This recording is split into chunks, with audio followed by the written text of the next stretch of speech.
Hi, everyone, and welcome to Fox 9 Sports Now, and we are honored. This is an honor. You're not honored. Yes, to have Pat Micheletti joining us, veteran NHL analyst, more importantly, the Wild, and also, of course, you're extremely well featured on Gopher Hockey, both radio and television. Yeah. It's been a pleasure to have Fox you on 9. our No, airways. it's great to be here. All right.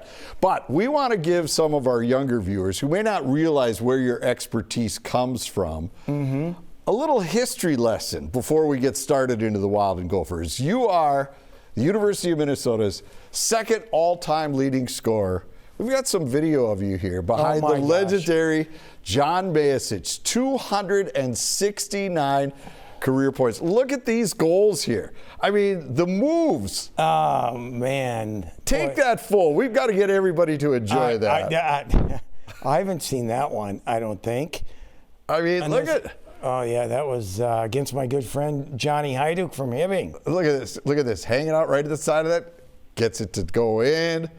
I mean, look at this. You know what? I got those because of my line mates were so good. And they were. I had two of the best line mates throughout my college career. Rick Erdahl, Wally Chapman, Paul Broughton, Dave Snuggerud. Just great guys to play with. And, you know, that's what made it. That's what made it, and they made me, and, you know, we had a great time. Well, it was. But, I mean, a lot of people say, well, what does Micheletti know? Yeah. I mean, you look at some of that stuff, and it was a lot harder to score back then than it is today. Well, yeah, it was, you know, I wasn't the biggest guy in the world, and back then, you know, they could hook and hold and cross-check and, you know, everything. It was free reign, and so, you know, you had to find a way. You know, you had to try to outsmart them. And I was lucky enough as a young kid to come to the university when my brothers were playing. Okay. Both Joe and Don, both captains, both national champions, and I was around, you know, the majority of the 1980 Olympians, and McClanahan, Strobel, Christoph, Broughton, and I was in the locker room with them. I watched them practice. I talked to them. I learned so much from them, how to be a college player, how to act, how to be, you know, a good teammate, all that stuff. So I was lucky in that fact. Herb Brooks let me in the locker room whenever I wanted to come in the locker room. That's amazing. And you know, and Phil Vercoda, I can't forget Phil Vercoda, from Duluth, Sure. played at Duluth East, another Olympian off that team, Bill Baker. But, you know, those guys taught me so much, and you know, they laugh at me today because I truly believe this. Those guys were my heroes. I tell them that. They laugh at me, you know, and I'm like, no, I mean, they were the reason I was, you know, able to have the success I had at Minnesota. Well, it was a remarkable career. All right, we got to chat about the Wild and the fine line they've been walking this season. Despite the massive amount of injuries, they're still sitting in third in the Central Division, hoping to get to the playoffs after missing a year ago. But now on top of the injuries, they're about to lose Ryan Hartman for an extended period of time. I don't even know how you describe what went through his mind. You know, it was not smart, especially because he knows he already has 5 suspensions from the league. The 6th one is automatic, right? Right. And so he's going to get... He gets an in-person hearing. He's already been invited for that. And he's not going to do it. He's going to do it via Zoom from Boston tomorrow. And that doesn't matter, I guess, because he's going to get suspended. But they can't use that money... Right. You know, they're going to be down a man, and they can't call anybody up because their cap is so tight right now. It really puts them in a bind. And it's a minimum of 6 games is what we're looking at here for them, which is not going to be easy because the Wild already without Hartman, and now that only compounds the loss of Kirill Kaprizov as he undergoes the knife. He's lost for a minimum of a month. How do they get through this stretch without their leading scorer on the ice? Well, they've proven that they can do it without him. You know, they've had success, I should say. Right. And can you get by short term? Yes. Have they banked enough points to, you know, be somewhat comfortable? Yes. But, you know, anything longer term, it's really going to have an impact. And we don't know the extent or how quickly Kaprizov is going to come back. And listen, they've done a fantastic job. Personally, I think they're going to have to make a move. And will that move be what? They may not have enough money to make a trade without trading someone in return. That may be having to ask a player to waive their no move. We're starting to see a little bit more of that now. And will they do that? Will Bill Guerin do that if the right deal comes along? I don't know. That's what we're going to have to watch out for. But they're going to need some help. There's no question. All right. So one guy that continues to have a breakout season and is always mentioned in trade talks is Marco Rossi, currently the second leading scorer, 18 goals. He's finally developed into that player that I think Guerin envisioned. But is he a big enough piece now of this team moving forward, or is this a piece that could be on the table? Well, I think it all comes down to this. He hasn't played in the playoffs yet, so for me, the jury is out there. He's had a really good year. He's made a lot of strides. He's playing in the top six and almost a point a game. But if the right deal is there and Bill Guerin likes it better, we talk about sometimes not want. Yeah, we like this guy. How can we trade him? Right. Well, we haven't made the playoffs. Haven't gotten past the first round. Sometimes you have to be bold. And sometimes people aren't going to like a deal. But if he's part of a deal that is going to get you something that you deem is better, then you make the deal. Whether that's going to happen or not, I don't know. But I think everything is going to be on the table, especially the way that they're playing right now. They're playing awfully well. Had a clunker the other night in Ottawa. Yes, that was not good. That was not good. But hey, we've seen clunkers before. Correct. In all sports. But I think it's something that they're going to have to really, really think about. All right. Up next after this week is the Four Nations Cup, and the Wild will have a pair on Team USA, Boldy and Faber going there. This is a precursor to the Olympics in Italy next year. Do you think those guys have done enough and will be on that Olympic team? Forget the Four Nations. Let's go to the Olympics. I think it's a no-brainer. Really? I really do. I think Brock Faber, because the U.S. has so many offensive skilled defensemen. Fox, McAvoy, who am I missing? Makar. No, he's Canadian. Canada. Yep, sorry. Werenski.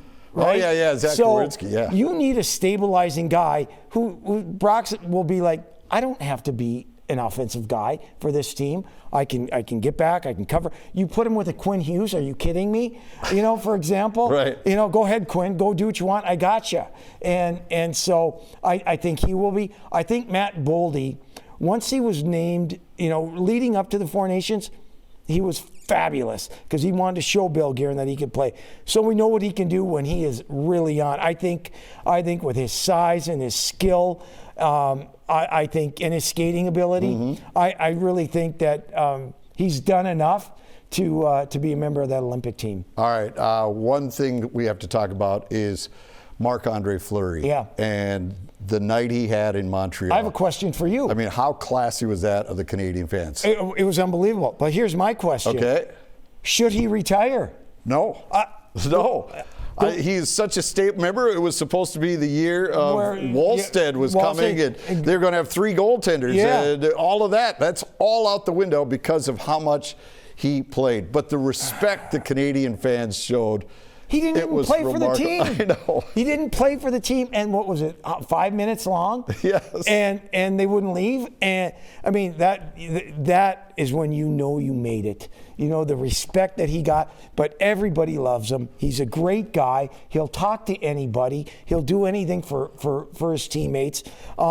Minnesota, the Wild, and the fans, and the broadcasters are lucky to have a guy like that. We're just lucky to have a guy in a Minnesota Wild uniform that's named Marc-Andre Fleury. No doubt about it. All right, we're going to take a quick break. When we come back, we're going to hit you with your other job at the University of Minnesota. This Golden Gopher team took care of the Badgers this past weekend, but how good could this club really be? Is this the one that breaks through? We'll get into that right after this here on Sports Now.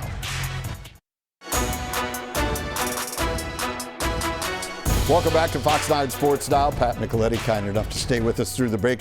Let's talk about the Golden Gophers. They took care of the Wisconsin Badgers this past weekend, and the job that Jimmy Snuggerud continues to do is mind-blowing. He's scored now at a stretch of 6 straight games where he has gotten at least a goal, leads the nation in scoring now, tied a record that hadn't been set since 1954. Rarefied air. Yes, since 1954 with Dick Doherty and John Mayasich. The only guys to have 3 straight 20-goal seasons to start their career. Unbelievable. What can you say that hasn't been said about Jimmy? Humble. I mean, he is the most humble kid, but what he's done, he's taken the team and you know, we like this phrase, putting him on his back. And everyone's following him.